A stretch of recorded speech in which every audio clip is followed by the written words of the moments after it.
ebe isiokwu ya bụ ọrụ nta akụkọ nakwa steeti anyị bụ Anambra idekọ akụkọ n'afọ a na-eme nhọpụta. Otu kansụl ndị nta akụkọ n'ime Anambra steeti wetaziri ya n'isi njedebe izu ụka ndị nta akụkọ nke afọ 2025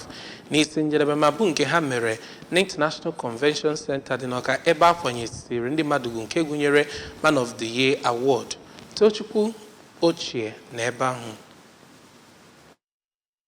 tụpụtara onyinye ntụrụ ugo nke ọkammụta Stella Okunna kwadoro akpọrọ Award for Ethical Journalism nke Maazị Aloysius Ata tụrụ na ya, nke onye na-esote ya bụkwa Nwaada Ụkpa Ewa. Ndị nnukwu mmadụ bịara mmemme ahụ bụ ndị gụnyere aka na-achị obodo Anambra bụ ọkammụta Chukwuma Soludo, nke osote aka na-achị Anambra steeti bụ Dọkịnta Onyekachukwu Ibezim nọchitere anya ya. N'oge ọ gara n'iru n'okwu ya, o kenere ngalaba NUJ dịka ha si akwado ndị na-alụsi ọrụ ike ma jikwere ohere ahụ tokwe ndị tụrụ ugo na oge mmemme ahụ. N'okwu ya na oge mmemme ahụ, onye bụ onye isi oche nke ngalaba NUJ Anambra State Council bụ Maazị Odogwu Emeka Odogwu kwupụtara obi aṅụrị ya dịka ndị otu ngalaba ahụ si wee jikọọ ọnụ ịhụ na emere mmemme nke ahụ ọnụnwa ọfụma, nke ọ gakwara n'iru kwuo na ngalaba ahụ ga na-alụkwa ọlụ ha ọfụma dịka o si wee kwesị.